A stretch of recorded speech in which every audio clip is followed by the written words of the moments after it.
হেলে পড়েছে সদ্য নির্মিত চারতলা ভবনটি। দ্বিতীয় তলায় দেখা দিয়েছে বিশাল আকারের ফাটল। তবে পাশের ৬ তলা ভবন থাকায় অল্পের জন্য বড় ধরনের দুর্ঘটনা থেকে রেহাই পান বাসিন্দারা। শনিবার সন্ধ্যায় ধামরাই পৌর এলাকার ধানসিঁড়ি আবাসিক হাউজিংয়ের একটি চারতলা ভবন পাশের ৬তলা ভবনের উপর হেলে পড়ার খবর ছড়িয়ে পড়ে। রোববার সকালে পৌর কর্তৃপক্ষ, উপজেলা প্রকৌশলী ও ফায়ার সার্ভিসের কর্মকর্তারা ঘটনাস্থল পরিদর্শন করেন। ভবনটির বাসিন্দা ও এলাকাবাসীর অভিযোগ, অনুমোদনহীনভাবে পাইলিং ছাড়াই ঝুঁকিপূর্ণভাবে নির্মাণ করার কারণেই হেলে পড়েছে সরু বহুতল ভবনটি। নিচে এসে দেখছে লোকজন জড়ো হয়েছে, দেখছে বিল্ডিং ভেঙে পড়ছে। আমরা কেউ বাসায় যারা বাইরে ছিলাম বাইরে বাসায় ঢুকতে পারি না, মাল সামানা বার করতে পারি নাই।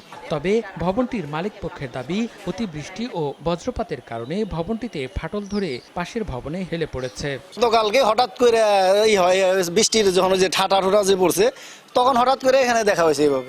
এখন তারপরে আপনার ইঞ্জিনিয়ার আনা হয়েছিল, তারা দেখছে, দেখার পরে বলছে যে এটা এইভাবে সমাধান করতে হবে। 1, 2, 3 ঢাকায় জমি জিতে নিন 100% ক্যাশব্যাক সহ 20 কোটি টাকার পুরস্কার।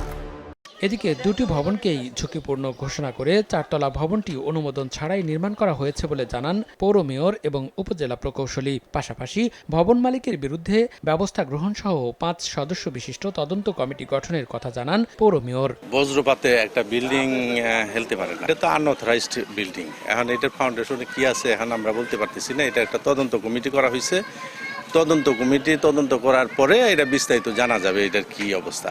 যতক্ষণ পর্যন্ত সিদ্ধান্ত না আসবে ততক্ষণ পর্যন্ত এই বিল্ডিং আমরা কাউকে নিরাপত্তার স্বার্থে আমরা কাউকে এখানে বসবাস করতে দেব না। গত 6 মাস আগে ধামরাইয়ের প্রভাবশালী জিয়াউর রহমান নামের এক ব্যক্তি হাউজিংয়ের চলাচলের 10 বাই 40 ফুট প্রশস্ত রাস্তায় চারতলা এই ভবনটি নির্মাণ করেন।